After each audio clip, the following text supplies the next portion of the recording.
Hello नमस्कार, स्वागत है आपका द आईएएस हब भोपाल में, जो आपको प्रोवाइड करता है एमपीपीएससी के बेस्ट लेक्चर। यानी अगर आपको एमपीपीएससी की तैयारी करना है तो आप भोपाल के आईएएस हब में जा सकते हैं, जहां पर आपको मिलने वाला है बेहतरीन क्वालिटी कंटेंट। तो एमपीपीएससी हिंदी मीडियम के लिए आज हम लोग आप लोगों के लिए विशेष टॉपिक लेकर के आ रहे हैं, जिसका नाम है स्टेट रीऑर्गेनाइजेशन, यानी भारतीय राज्य पुनर्गठन आयोग। भारतीय राज्य पुनर्गठन आयोग क्या है, इसको समझने का प्रयास करते हैं। और आज के इस टॉपिक में बहुत सारी चर्चा हम लोग करने वाले हैं। दोस्तों, आपको पता है ना कि 1947 में देश आजाद हो चुका था। तब 1947 में देश आजाद हो चुका था तो हमारे सामने बहुत सारी चुनौतियां थी, बहुत सारे चैलेंजेस थे। उन चैलेंजेस में एक चैलेंजेस ये भी था कि देश को कैसे जोड़ा जाए, क्योंकि रियासतें अलग हो चुकी थी। अगर आपने इतिहास पढ़ा हो, नहीं भी पढ़ा हो, तो मैं आपकी जानकारी के लिए बता दूं कि 3 जून 1947 को लॉर्ड माउंटबेटन साहब एक स्कीम लेकर के आए थे, एक योजना लेकर के आए थे, जिसको कहा गया लॉर्ड माउंटबेटन योजना। तो ये माउंटबेटन योजना जो थी, इसी ने सब कुछ किया था। इसमें क्या लिखा हुआ था, पहली बात तो मैं इसको पूरा क्लियर कर दूं आपको कि 3 जून को आई थी और 3 जून 1947 को आई थी। और आप चाहे तो अपने प्रीवियस ईयर को उठाकर देख लें, ये माउंटबेटन योजना का क्वेश्चन डेफिनेटली पूछा गया था, या 2014 में या 15 में प्री में क्वेश्चन पूछा गया था कि कब आई थी। इसमें क्या कहा गया था कि 2 देश बनाए जाएंगे। अगर भारत का बंटवारा किया जाएगा तो 2 देश बनाए जाएंगे, और उन 2 देश में जो पहला देश होगा आपका वो होगा रिपब्लिक ऑफ इंडिया यानी भारत, और दूसरा होगा पाकिस्तान। तो भारत और पाकिस्तान 2 देश बनाए गए। साथ ही ये बोला गया कि जो देसी रियासत होगी उनको अलग ही अधिकार दे दिए गए, राज्य रजवाड़े जिनको हम लोग बोलते हैं ना। तो देसी रियासतों को यहाँ पर अलग ही पावर दी गई थी। ये बोला गया था कि ये देसी रियासतें चाहे तो पाकिस्तान में मिल सकती हैं, ये देसी रियासतें चाहे तो हिंदुस्तान में मिल सकती हैं, या ये चाहे तो स्वतंत्र रह सकती हैं। ये सारी की सारी चीजें लॉर्ड माउंटबेटन योजना के अंतर्गत थी। तो फिर हमारे सामने चुनौती क्या थी? हमारे सामने चुनौती ये थी कि जो रियासतें थी इनको एक करना, और रियासतों को एक करते सब वक्त हमने कई सारे राज्यों से यह भी वादा कर दिया था कि अभी आप जुड़ जाइए, आपको भाषा के आधार पर राज्य मिल जाएंगे। ये बात उस समय किसी ने हो सकता है वादा कर दिया हो सरकार ने, तो ये बात लिखित में तो नहीं, लेकिन ऐसा किताबों में पढ़ने को मिलता है कि सरकार ने इन लोगों से वादा कर लिया था कि आप जुड़ जाइए, हम आपको समय पर जो है आपकी भाषा के अनुसार आपको राज्य मिल जाएगा। बस होना क्या था, यही जो बात थी इसी ने सब कुछ खत्म कर दिया। और जब बात उठी तो यह आई कि भारतीय राज्यों का पुनर्गठन करना पड़ा। ये पुनर्गठन कब करना पड़ा, तो मैं आपको बता दूं कि जब 1956 की बात करें, अगर हम लोग 1956 की बात करें, तो 1956 तक भारत में 14 राज्य थे और 6 केंद्र शासित प्रदेश थे, जो आपको सामने दिख रहे होंगे। आपको डेटा भले ही अंग्रेजी में दिख रहा होगा, लेकिन मैं समझता हूं कि आपको सारी चीजें समझ में आ रही होगी। देखिए, ये जो आपको इंडिया का डायग्राम दिख रहा है, जो मैप दिख रहा है, इसमें आपको सारी चीजें क्लियर हो रही होगी। यहां पर हमारे पास में वो 14 जितने भी राज्य हैं वो आपको दिख रहे हैं क्लियर। तो मैं आपको बता दूं, जैसे आप ये लाल रंग में देख पा रहे हैं, ये आपको दिख रहा है। तो लाल रंग में जो आपको दिख रहा है वो सारा क्या है, वो आपका बॉम्बे है। तो ये बॉम्बे आपको दिखाई दे रहा होगा, ये बॉम्बे एरिया जो है ये आपको दिखाई दे रहा होगा, जिसमें आज आपका गुजरात भी आता है और महाराष्ट्र भी आता है। दोनों राज्यों को एक मिला के बनाया गया है। अगर आप मध्य प्रदेश, अपना प्यारा मध्य प्रदेश भी देखेंगे ना, तो आपको दिखाई देगा ये एमपी, जिसमें छत्तीसगढ़ भी जुड़ा हुआ है, लेकिन अब छत्तीसगढ़ नहीं है, तो ये एमपी की आपकी बाउंड्री आपको दिख रही होगी। तो ये एमपी राज्य है। तो ऐसे करके टोटल 14 स्टेट थे। आइए उन 14 स्टेट को यहाँ पर समझ लेते हैं। जैसे एक था आपका उत्तर प्रदेश, एक था आपका असम, उड़ीसा, जम्मू एंड कश्मीर, वेस्ट बंगाल, बिहार, पंजाब, राजस्थान, केरला, मैसूर। ये मैसूर शायद आपको नया लग रहा होगा। ये मैसूर दोस्तों आज का कर्नाटक है। हमारा जो कर्नाटक राज्य है वही मैसूर है। मद्रास जो है वो आपका तमिलनाडु है। और जो आंध्र प्रदेश है ये भी बन गया था मध्य प्रदेश। और बॉम्बे, ये जो बॉम्बे आपको दिख रहा है, ये महाराष्ट्र और गुजरात को मिला करके बनाया गया था। तो इतने आपको दिख रहे हैं राज्य। और 1956 में ही इतने केंद्र शासित प्रदेश थे: अंडमान निकोबार, दिल्ली, मणिपुर, त्रिपुरा, हिमाचल प्रदेश, और ये लोकेडीव, जो लक्षद्वीप जो है ना, इसका नाम था ये अमीन दीव, मिनिकॉय ऐसा नाम रखा गया था। बाद में इसका नाम चेंज करके लक्षद्वीप कर दिया गया था। तो ये सारे आपको जो दिखाई दे रहे हैं ये क्या है, ये यूनियन टेरिटरी है, ये सारे के सारे क्या है आपके केंद्र शासित प्रदेश है। तो ये तो बात हुई 1956 की। लेकिन जब देश आजाद हुआ था तब कितने राज्य थे? तो ये एक राज्य नहीं था केवल, बाकी सब थे, एक नहीं था। अगर देश की आजादी की बात करें तो ये 12वें नंबर का जो राज्य आपको दिख रहा है आंध्र प्रदेश, ये नहीं था। शुरुआत में तो आंध्र प्रदेश भी नहीं था।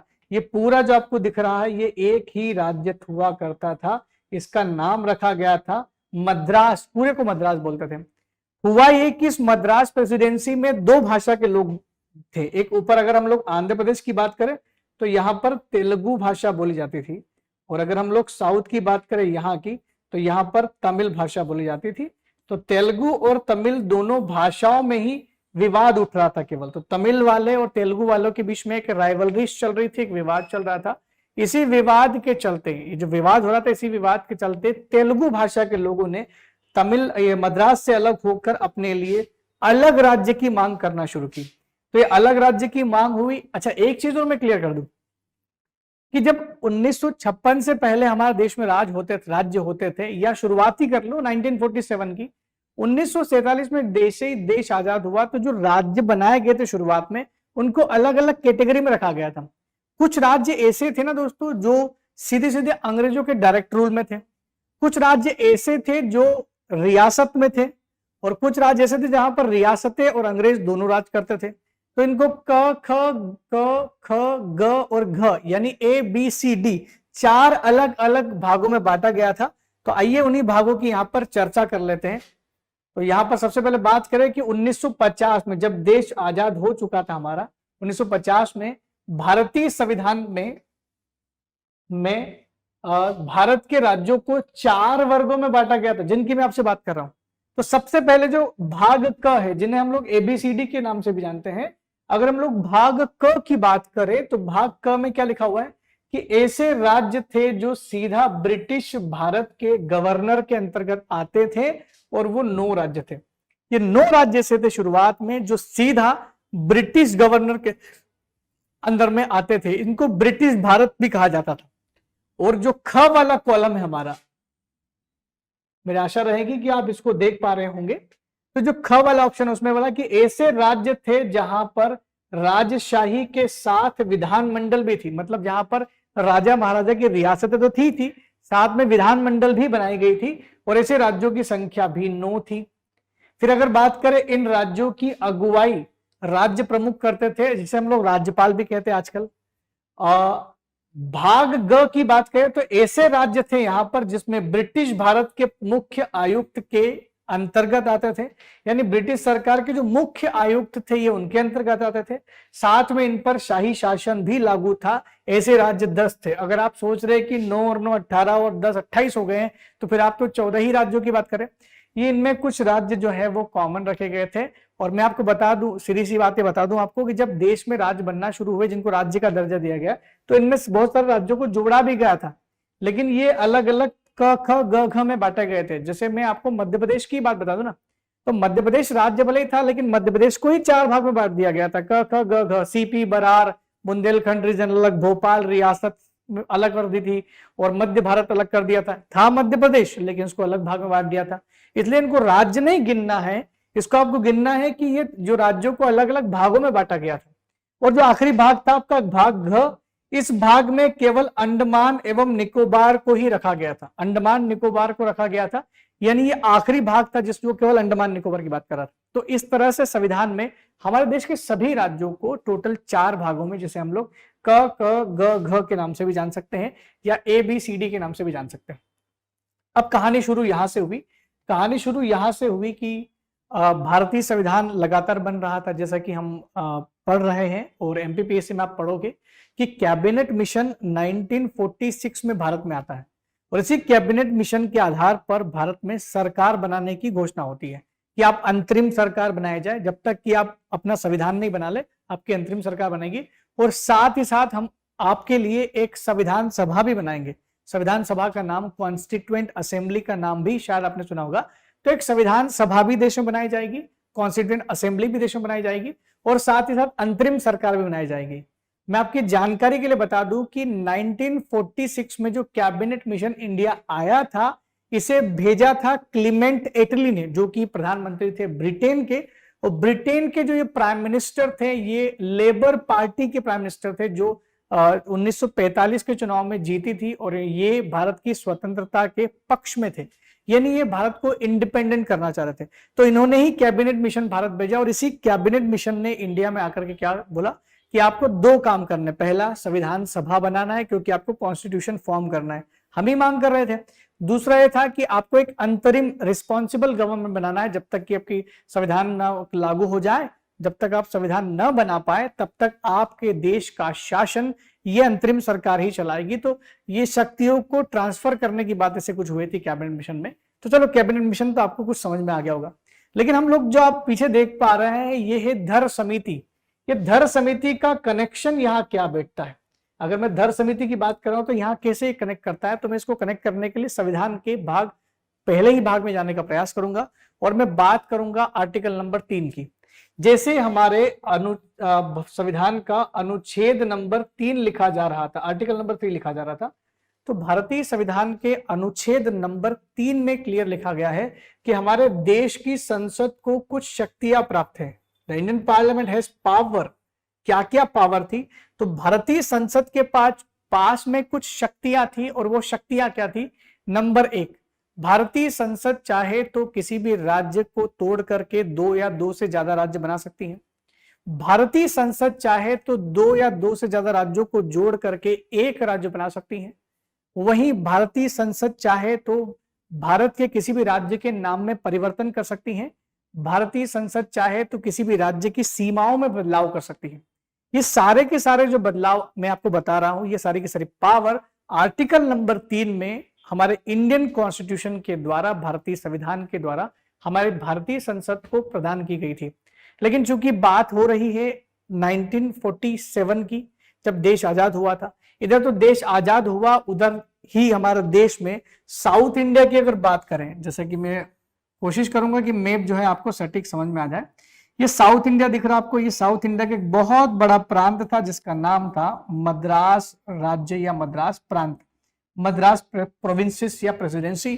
तो मद्रास में क्या हुआ? मद्रास में उत्तर वाले लोग जो थे वो बोलते थे तेलुगु, मैंने अभी बताया था आपको, उत्तर वाले लोग तेलुगु भाषा बोलते थे, दक्षिण वाले लोग तमिल भाषा बोलते हैं। तो तेलुगु भाषा और तमिल भाषा के बीच में हो गया विवाद कि वो दोनों साथ नहीं रह सकते। क्योंकि इन्होंने आर्टिकल नंबर 3 पढ़ लिया था, क्योंकि सभी जागरूक लोग थे, पर जो भी जितने भी नेता लोग थे उनको तो पता था ना कि आर्टिकल नंबर 3 में क्या लिखा है।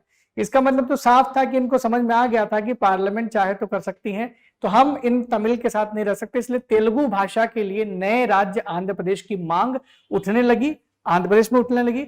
और इसी मांग के चलते जब मांग उठ रही थी तो भाई सरकार को लग रहा था, जब प्रधानमंत्री के पास से बात पहुंची, सरदार पटेल साहब के पास से बात पहुंची, उन्हें सोचा कि अगर ये मांग उठ रही है और हम लोग अभी राज्य बना देंगे, जहां हम लोग रियासतों को जोड़ रहे हैं वहां इनको तोड़ देंगे, तो फिर मैसेज जो है वो गलत जाना है। और अब हम अभी इस मूड में नहीं है कि राज्य बना दे, और भाषा के आधार पर बना देंगे तो हमें पता भी नहीं है, संविधान लागू नहीं हुआ उससे पहले आर्टिकल नंबर 3 को हम लोग कैसे अप्लाई कर सकते हैं। तो बहुत सारी चीजें जो है वो क्लियर नहीं थी सरकार के पास। सरकार जब भी कभी किसी सिचुएशन में फंसती है तो सरकार के पास एक ही ऑप्शन आता है, और वो होता है कि वो एक कमेटी बिठाए और उस कमेटी में बहुत ही नामी गिरामी लोग जो जानकारी रखते हो, कानूनों की जो जानकारी रखते हो, संविधान की, ऐसे व्यक्तियों की एक टीम बनाई गई और उस टीम के लीडर जो एक समिति बनाई गई, उस समिति के अध्यक्ष थे एस.के. धर, और ज्यादातर समितियों के नाम अध्यक्ष के नाम पर ही हैं, इसलिए समिति का नाम क्या रखा गया? एस.के. धर समिति। तो आइए एस.के. धर समिति की बात करने की कोशिश करते हैं। देखिए एस.के. धर समिति 1948 में बनाई गई, क्योंकि लगातार मांग किसकी उठ रही थी? आंध्र प्रदेश में लगातार मांग उठ रही थी। तो एस.के. धर कमेटी को यह बोला गया सरकार ने कि आप बताइए हमें कि क्या भाषा के आधार पर नए राज्यों का निर्माण किया जा सकता है। क्योंकि अगर एस.के. धर कमेटी को बनाया जा रहा था तो कुछ मोटिव तो रहा होगा सरकार का उसके पीछे। तो सरकार ने इसी बात को जानने के लिए कि भाई पता तो चले कि क्या भाषा भी आधार हो सकता है, तो एस.के. धर समिति ने अपनी रिपोर्ट पेश करते हुए कहा कि भाषा के आधार पर भारत में नए राज्यों का पुनर्गठन नहीं किया जा सकता, या राज्य का पुनर्गठन नहीं हो सकता, क्योंकि भारत में बहुत सारी भाषाएं और बोलियां बोली जाती हैं। ऐसे में अगर हम लोग एक एक भाषा के लिए मांग उठने लगी और एक एक भाषा को हम लोग राज्य बनाने लगे तो भारत में बहुत ज्यादा राज्य हो जाएंगे और इतना बड़ा सिस्टम हम कैसे बनाएंगे, हर जगह पर मुख्यमंत्री सिस्टम वगैरह, ये विधानमंडलों की संरचना कैसे बनाई जाए, तो बड़ा मुश्किलात हो जाएगी। तो उनने फिर भी ये बोला कि भले ही हम भाषा के आधार पर तो नहीं बना सकते, लेकिन हाँ एक आधार पर बनाया जा सकता है जो एसके धर कमेटी ने रिकमेंड दिया।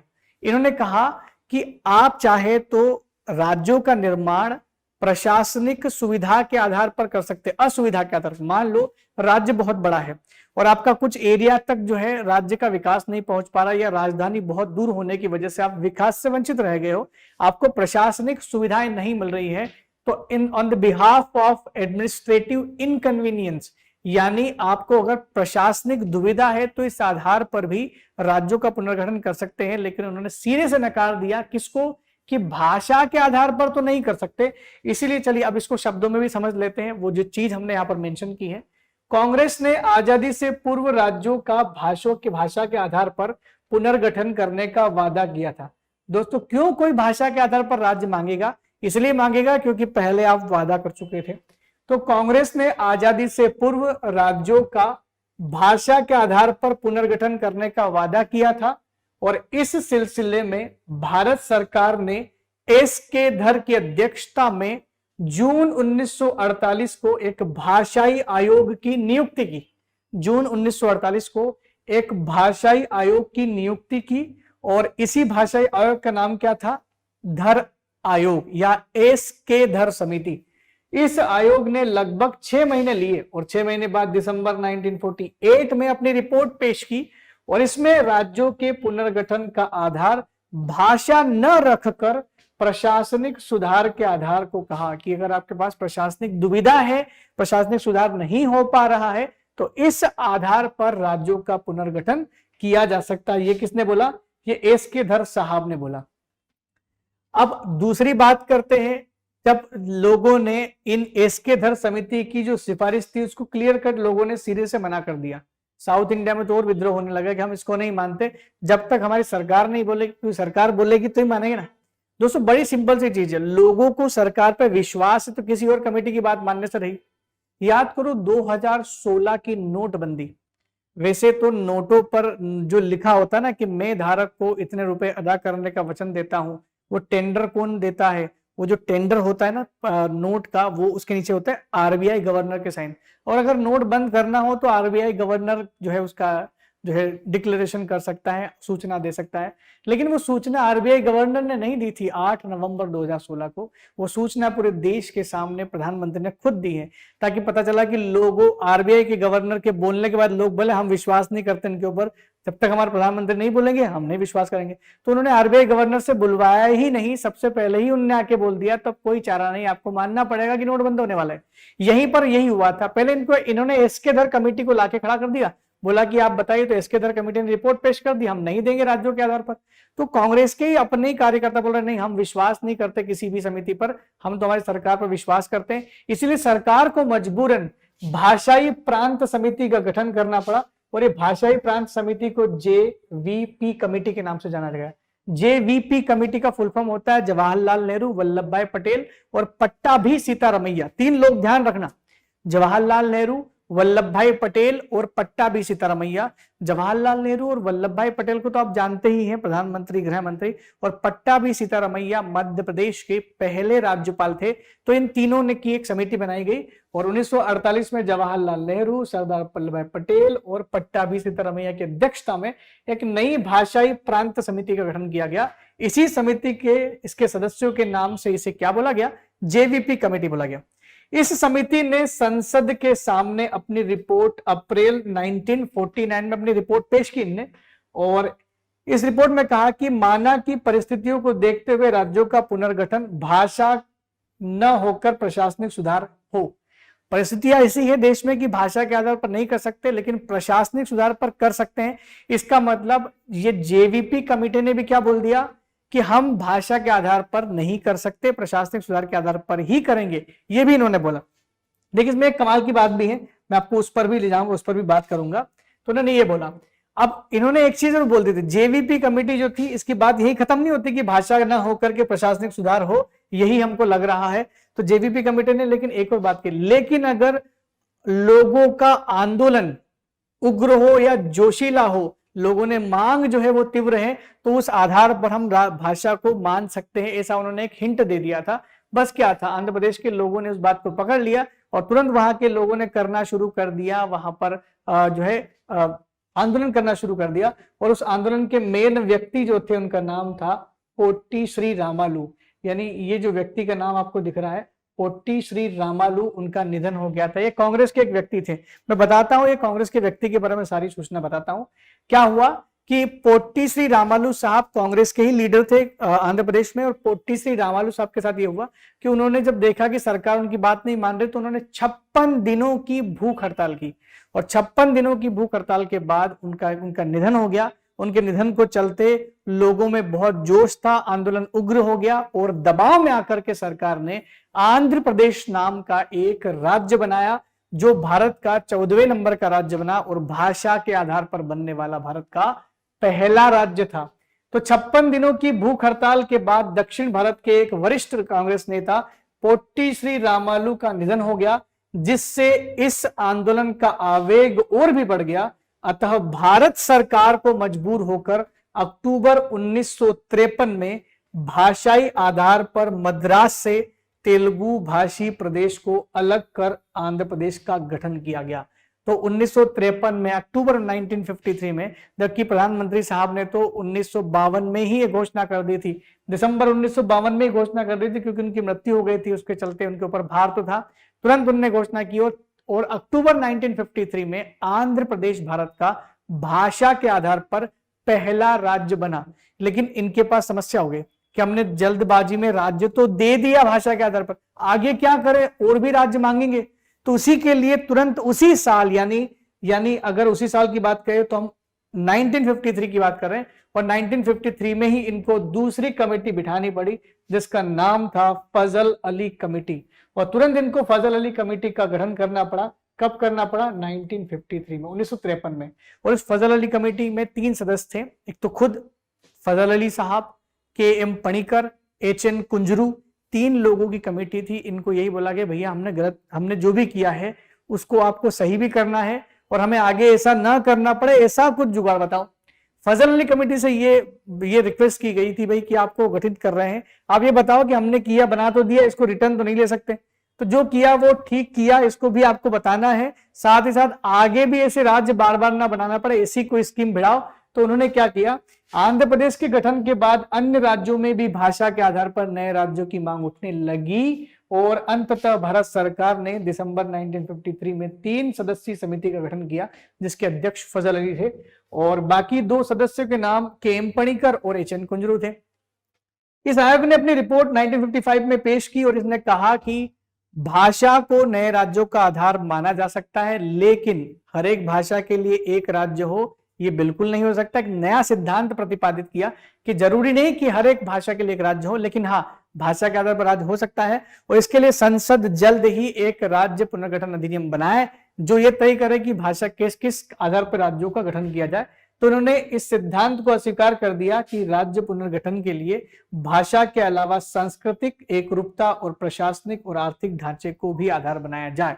तो कुल मिलाकर क्या कहा गया कि भाषा को मुख्य आधार मान लिया गया, लेकिन समिति ने एक राज्य एक भाषा के सिद्धांत को अस्वीकार कर दिया, और राज्य पुनर्गठन के लिए उन्होंने बोला कि सांस्कृतिक एक रूपता को देखते हुए राज्य बनाया जा सकता है, प्रशासनिक दुविधा को देख के बनाया सकता है, आर्थिक ढांचे के आधार पर भी राज्य को बनाया जा सकता है, लेकिन भाषा के आधार पर तब बनाएंगे जब लगेगा तब, अदरवाइज हर भाषा के लिए राज्य तो नहीं बनाया जाएगा। इस प्रकार सरकार ने अपनी सारी समस्याओं का समाधान किसके आधार पर किया? फजल अली कमेटी के साथ। इसके बाद तो आप जानते हैं 1956 में अधिनियम बनाया गया, 7वां संविधान संशोधन लागू किया गया, और भारत में एक के बाद एक राज्य बनते चले, और वर्तमान 2022 में भारत में 28 राज्य हैं और 8 केंद्र शासित प्रदेश है। और दोस्तों, उस पावर को भी देखा हमने जहां 2 राज्यों या केंद्र शासित प्रदेश को जोड़ा गया, दादर नागर हवेली को दमन दीव से जोड़ भी दिया गया। तो अभी तक हम लोग तोड़ने की बात कर रहे थे, लेकिन एक एग्जाम्पल जोड़ने का भी है। इसी के साथ आज का सेशन समाप्त होता है। इसके आगे की बात भी हम लोग जरूर करेंगे, लेकिन तब तक आप बने रहिए IAS हब के साथ। अगर आपको और जानकारी चाहिए तो आप इंस्टीट्यूट में आ सकते हैं, जिसका एड्रेस आपको डिस्क्रिप्शन में मिल जाएगा। तब तक के लिए दोस्तों धन्यवाद, थैंक यू वेरी मच।